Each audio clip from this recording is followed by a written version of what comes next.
वृष लगन बुध देव सप्तम भाव में यानी वृश्चिक राशि में। जय माता की मित्रों, हम लोग वृष लगन के अंदर बुध ग्रह की चर्चा कर रहे हैं और उसी पाठों को आगे बढ़ाते हुए आज बुध देव को सप्तम स्थान में विराजमान करते हैं और उसके फलों को जानने की कोशिश करते हैं। सप्तम स्थान यानी वृश्चिक राशि। सप्तम स्थान आपके काम और भोग का स्थान, आपकी पत्नी का स्थान और पार्टनरशिप का स्थान, व्यापार का स्थान, छोटी मोटी यात्राओं का भी स्थान। इस स्थान के द्वारा जो भी ग्रह बैठता है वो आपके लग्न पे पूर्ण दृष्टि डालता है।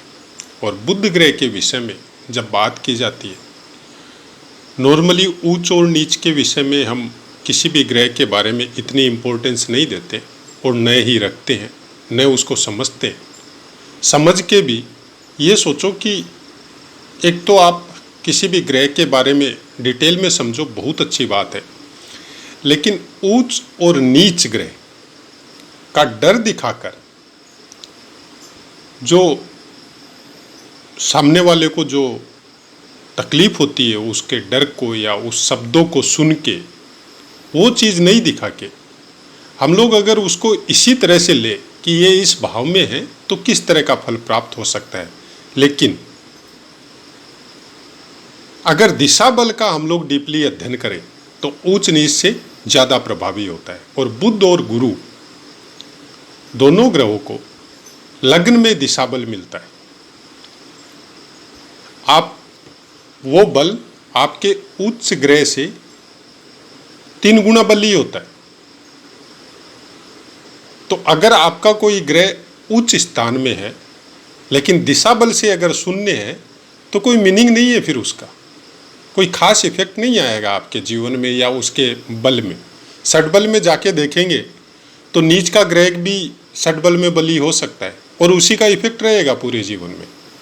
तो यहाँ पे बुध ग्रह को दिशा बल 0 मिलता है सप्तम स्थान में। इसलिए बोला जाता है कि बुध ग्रह अगर सप्तम स्थान में हो तो कोई विशेष अच्छा फल बुध ग्रह के विषय में नहीं बोला जाता है। आदमी बोलने में थोड़ा चुप रहेगा, मतलब शब्द तो बहुत घूमेंगे दिमाग में, लेकिन उसको कन्वर्ट करके वॉइस के द्वारा सामने वाले को समझाना उसके लिए थोड़ा सा मुश्किल होगा। अंदर ही अंदर घुटेगा, अंदर ही अंदर आदमी बहुत अच्छा होगा, चाहे लड़की हो चाहे खुद हो, इंसान बहुत अच्छा होगा और उसकी वाइफ बहुत अच्छी मिलेगी उसको। लेकिन बोलने में उसको थोड़ी प्रॉब्लम आएगी। जो वाइफ आएगी उसको भी बोलने में प्रॉब्लम आ सकती है और खुद को भी आ सकती है। दोनों बातें हैं। खासकर वृष लगन वालों के लिए यह आपके दूसरे स्थान का और पंचम स्थान का स्वामित्व इनको प्राप्त है। तो अपने एक स्थान से दूसरे स्थान से ये पंचम होंगे और 5वें स्थान से ये तीसरे स्थान में होंगे। तो आप इसको इस तरह से समझे कि जो भी ज्ञान इनको होगा, जो भी हायर एजुकेशन इनके पास होगी, जो भी ज्ञान या विद्या बुद्धि के मामले में जो प्रोग्रेस ये करेंगे, इनमें इनका खुद का पराक्रम बहुत ज़्यादा होगा। ऐसे इंसान को जीवन साथी भी बहुत अच्छा मिलता है और वो भी इसकी प्रोग्रेस में, इनकी प्रोग्रेस में बहुत सहायता करता है। और बहुत बार तो ये देखा जाता है कि जिसका बुध ग्रह सप्तम में हो, और खासकर वृष लगन वालों के लिए तो इनकी वाइफ या इनका पति, दोनों चीज़ें हो सकती है कि अगर स्त्री की कुंडली है तो फिर पति को देखा जाएगा और जेंट्स की कुंडली है तो फिर पत्नी को देखा जाएगा। तो पति या पत्नी इनसे ज्ञान के मामले में या विद्या बुद्धि के मामले में या व्यापार के मामले में या धन के मामले में इनसे बहुत ऊपर वाली श्रेणी होगी। मतलब इनका रिलेशन इनकी अपनी स्टेटस से बहुत ऊपर वाले स्टेटस में होगा और दोनों का कॉम्बिनेशन भी बहुत अच्छा होगा। यहाँ पे ज़रूरत केवल इतनी है कि आपका मंगल का पोजीशन कैसा है, क्योंकि बुध ग्रह यहाँ पे बैठ के आपको कुछ चीज़ों के लिए प्रॉब्लम कर सकते हैं। बाकी बुध ग्रह यहाँ पे बैठ के बहुत अच्छा फल देते हैं व्यापार के मामले में बहुत अच्छा व्यापारी होगा, अपनी मेहनत के दम पे, अपने काम के दम पे बहुत अच्छी प्रोग्रेस करेगा, और जो भी काम करेगा, चाहे वो कोई भी काम करो, उसमें इसको फायदा ज़रूरत से ज़्यादा होगा। मतलब कोई भी काम करेगा उस काम में इसको फायदे की मात्रा ज़्यादा होगी, बशर्ते कोई दूसरा ग्रह इनको इफेक्ट नहीं कर रहा हो या इनके ऊपर किसी क्रूर या पाप ग्रह की दृष्टि नहीं हो। बुध ग्रह यहाँ पे आपकी वाणी के विषय में हो, आपके स्वभाव के विषय में हो, आपके स्वास्थ्य के विषय में हो, आपके पत्नी के स्वास्थ्य में विषय में हो, पत्नी के परिवार के विषय में हो, बहुत अच्छा फल 7वें स्थान में बैठ के देता है। लेकिन कुछ बल में कमी आती है, वो बल में कमी आने की वजह से कुछ चीज़ें स्लो हो जाती है। मतलब जो फल है वो तो मिलेगा, लेकिन कुछ चीज़ें वहाँ पे स्लो हो जाएगी। अब ये आपको ये देखना है कि लग्न कुंडली अनुसार आपको सप्तम में है, तो चंद्र कुंडली अनुसार बुध कहाँ पे विराजमान है। अगर चंद्र कुंडली अनुसार बहुत अच्छा रिजल्ट मिल रहा है तो फिर यहाँ पे 100% अच्छा रिजल्ट मिलेगा, और चंद्र कुंडली के अनुसार अगर थोड़ा सा गड़बड़ हो रहा है तो फिर बुध यहाँ पे आपको रिजल्ट तो देगा, लेकिन समय लेगा, आपसे स्ट्रगल बहुत करवाएगा। बहुत ज़्यादा मेहनत करने के बाद में एक उम्र के बाद में आप सक्सेस होंगे, लेकिन आपका व्यवहार, आपके बोलने की प्रक्रिया, आपका काम करने का तरीका बहुत सुंदर होगा, और खुद भी बहुत खूबसूरत होंगे। खुद के चेहरे पे बहुत ग्लो होगा या ग्लेज होगा, और खुद की स्किन वगैरह मतलब बहुत अच्छी और बहुत सुंदर होगी। अच्छे वस्त्रों को पहनने का शौक़ होगा, घूमने फिरने का शौक़ होगा। इंसान आदमी मन से चंचल होता है, हंसी मजाक करने वाला होता है। अगर चंद्रमा का साथ यहाँ पे मिले तो बहुत अच्छा हंसी मजाक करने वाली प्रेरणा या हंसी मजाक करने वाला बिहेव इनका सबके साथ होगा। उसकी वजह से मित्रता भी इनकी बहुत होगी, बहुत लंबी चौड़ी मित्रता का सर्कल इन लोगों का हो सकता है। सोशल मीडिया के द्वारा बहुत फ़ायदा उठा सकते हैं, क्योंकि बुध ओवरऑल सबको प्रभावित करता है। आप जहाँ बैठेंगे, जिस तरह से बिहेव करेंगे, जिस तरह से बातें करेंगे, उसको भी प्रभावित करेगा। बोलने की प्रक्रिया इनकी थोड़ी धीमी हो सकती है, इतनी ज़्यादा उच्च स्वर में बोलना इनका स्वभाव नहीं होता है, लेकिन जो बोलेंगे उसके द्वारा भी बहुत कुछ आदमी आपके साथ जुड़ेंगे। अब यहाँ पे सबसे खूबसूरत बात क्या है कि वृश्चिक राशि के अंतर्गत विशाखा नक्षत्र का चतुर्थ चरण आएगा, जिसका स्वामित्व गुरुदेव के पास है। उसके बाद में अनुराधा नक्षत्र के चारों चरण आएंगे, उसका स्वामित्व शनिदेव के पास है। और ज्येष्ठा नक्षत्र के चारों चरण आएंगे, उसका स्वामित्व बुध देव के पास है। अब ये तीनों नक्षत्र बुध देव के फेवरेबल नक्षत्र है। अगर ये विशाखा नक्षत्र में रहते हैं तो बहुत अच्छा फल प्राप्त होगा। एक से ज़्यादा काम करने की प्रेरणा आपको यहाँ पे मिलेगी। आप बहुत तरह के कामों में इंटेंगल हो सकते हैं, बहुत तरह के कामों को करने की वजह से हो सकता है आपको टाइम नहीं मिले। हो सकता है ऐसा कुछ हो कि हस्बैंड वाइफ दोनों ही सर्विस कर रहे हैं, या दोनों का अपना बिजनेस है, या एक ही बिजनेस में दोनों बिजी है और खुद के पास अपने लिए कुछ समय नहीं मिलता हो, ऐसा हो सकता है। लेकिन काम के मामले में या ज्ञान के मामले में या बुद्धि के मामले में दोनों का ही कॉम्बिनेशन बहुत अच्छा होता है यहाँ पे। और ये रिलेशन जिसको हम लोग बोलते हैं कि बुध देव सप्तम स्थान में होने से कुछ न कुछ पीड़ा रिलेशन में देते हैं, यहाँ विशाखा नक्षत्र में मिलने वाली नहीं है। विशाखा नक्षत्र में होने से बहुत अच्छा कॉम्बिनेशन हस्बैंड वाइफ का आपस में रहता है। उसके बाद में अनुराधा नक्षत्र, कुछ सोचना पड़ेगा आपके अंदर, आपके जीवन साथी के साथ या आपके खुद के साथ आपको कुछ अलग तरह से सोचना पड़ेगा। मतलब आप यहाँ पे काम और भोगों को ज़्यादा अहमियत नहीं देके आप आत्मिक प्रेम के विषय में ज़्यादा समझने का कोशिश करेंगे। जैसे भक्ति भाव, जैसे बहुत ज़्यादा मन से किसी को प्यार करते हैं या किसी के साथ रहने की कोशिश करते हैं, अपनों के साथ इस तरह का बिहेव करते हैं कि एनी टाइम उनकी चिंता और फिक्र में लगे रहते हैं। लेकिन वो चीज़ें जो सप्तम स्थान से देखी जाती है, चाहे काम के बारे में हो, चाहे भोगों के बारे में हो, उस चीज़ों में इतना इंटरेस्ट यहाँ पे शनिदेव के नक्षत्र में होके नहीं लेता। ऐसा आदमी बहुत बड़ा आध्यात्मिक हो सकता है, योगी हो सकता है, संत महात्मा जैसा आचरण कर सकता है, लेकिन मन का बहुत प्यारा होता है। हर समय लोगों का भला करने का सोचता है, हर समय लोगों के लिए दुख दर्द में, अगर फाइनेंशियली या वो हेल्थ के द्वारा या शरीर के द्वारा फिट नहीं है हेल्प करने के लिए, या दूर बैठे हैं, पता चल गया कि किसी के साथ कोई प्रॉब्लम आ रही है और वो आपका अपना है, तो भी आप ईश्वर से आराधना करते हैं उसका भला हो, चाहे आप खुद कितनी भी तकलीफ में हो।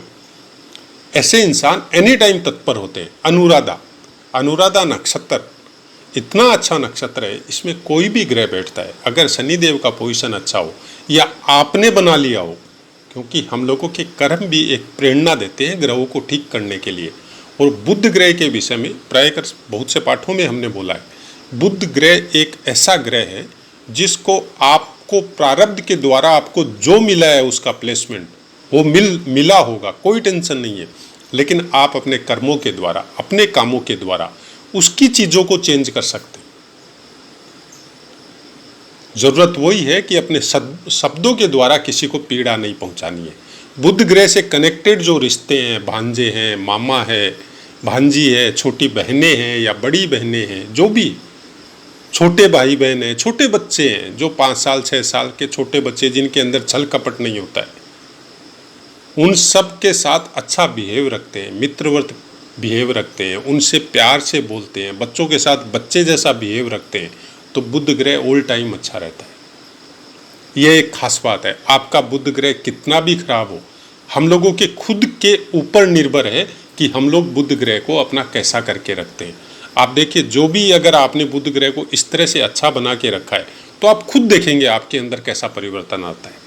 आपकी बुद्धि भी शार्प होगी, वाक्पटुता भी आएगी, और जो तर्क शक्ति है वो भी बहुत स्ट्रांग होगी, प्रेजेंस ऑफ माइंड भी बहुत स्ट्रांग होगी। अगर एक ग्रह को आपने अपने कर्मों के द्वारा ठीक कर लिया तो बाकी चीज़ें ऑटोमेटिक सीरियली ठीक होते जाती है।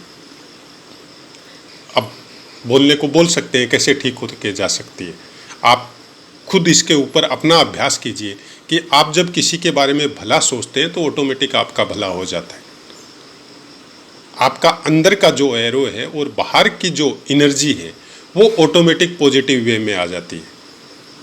और जब एनर्जी पॉजिटिव वे में आती है किसी की भी, तब हमेशा ग्रहों का वातावरण आपके अगल बगल में या आपके सुरक्षा चक्र में वही रश्मियाँ फेंकेगा जो आपके लिए अच्छा हो, आपके लिए फायदे में हो। आपको बहुत कुछ चाहिए, लेकिन ईश्वर को पता है कि आपको क्या देने से आपके लिए ठीक होगा।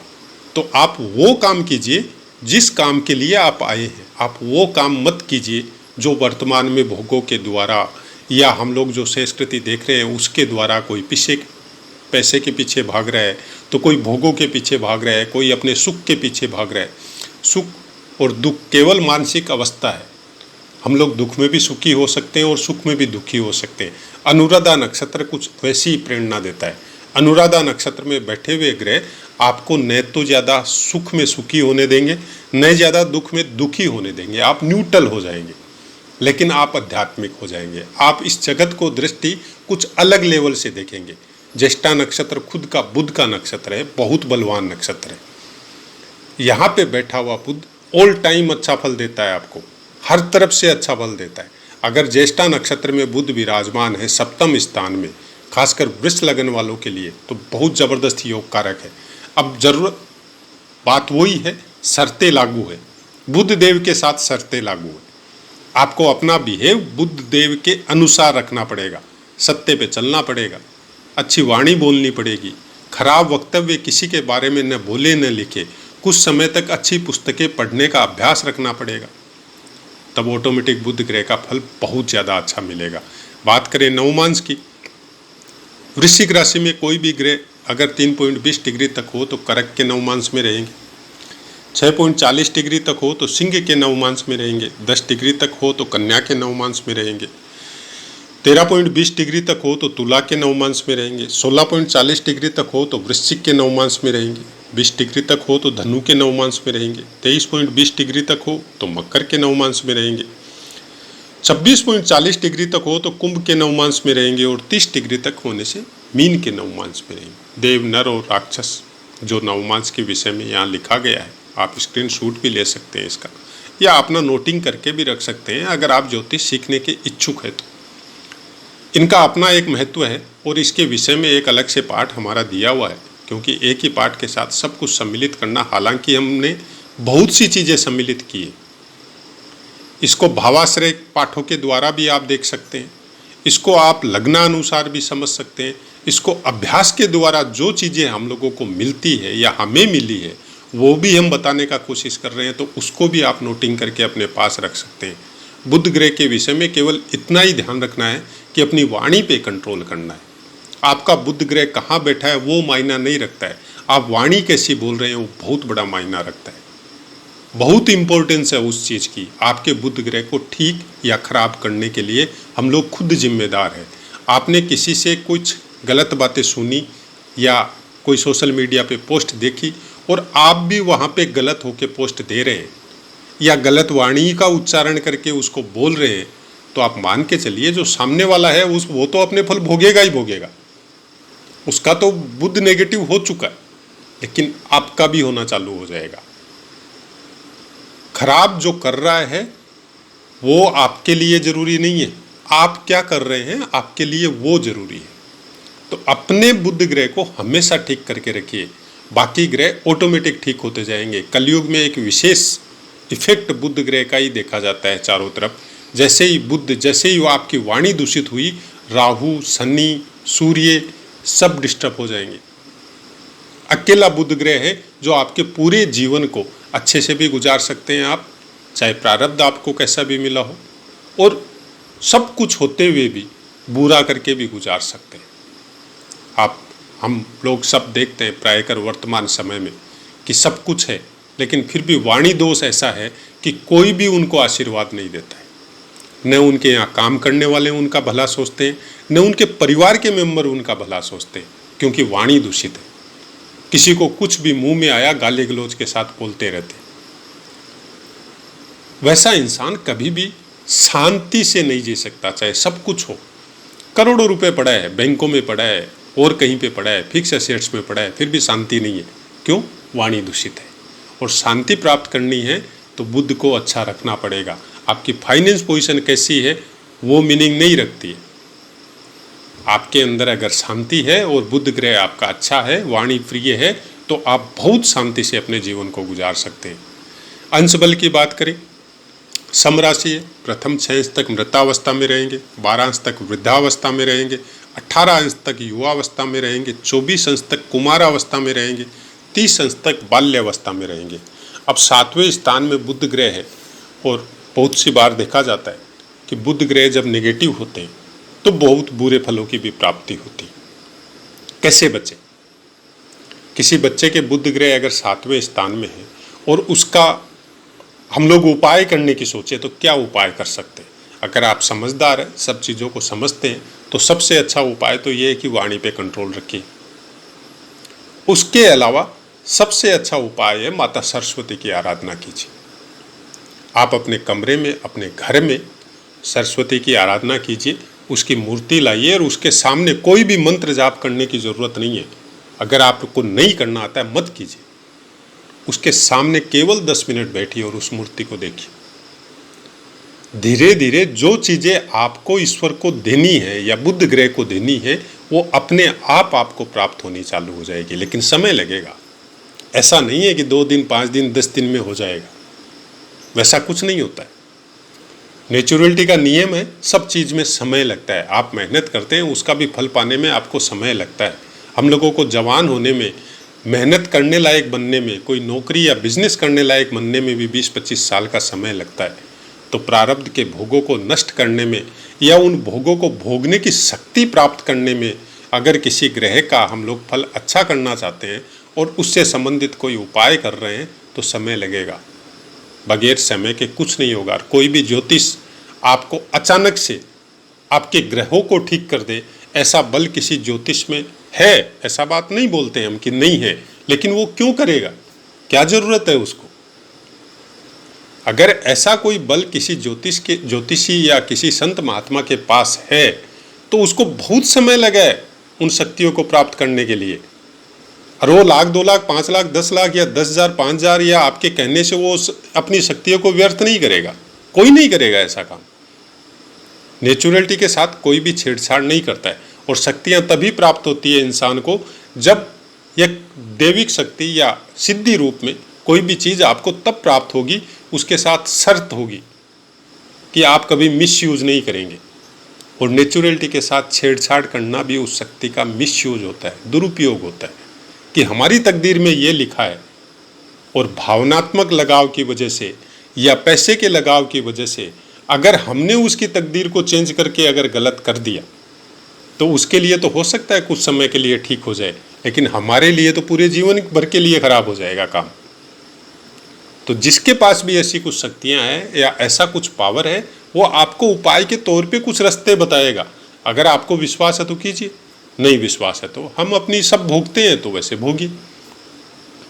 बुध ग्रह को वाणी से कन्फर्म कनेक्टेड है। आपकी वाणी पे कंट्रोल मतलब बुध ग्रह आपका कंट्रोल हो गया, नहीं तो शैतानी बच्चा है। बुध ग्रह मतलब बच्चा जो हमेशा शैतानी करते रहता है, सबको मोहित करते रहता है, सबको अपने अनुरूप करने का कोशिश करता है। सेम बुध ग्रह का वही फल है। अब बच्चों से खुश रहिए, बच्चों को खुश रखिए। तो अपनी वाणी को विराम देते और आपसे आज्ञा लेते। जय माता की।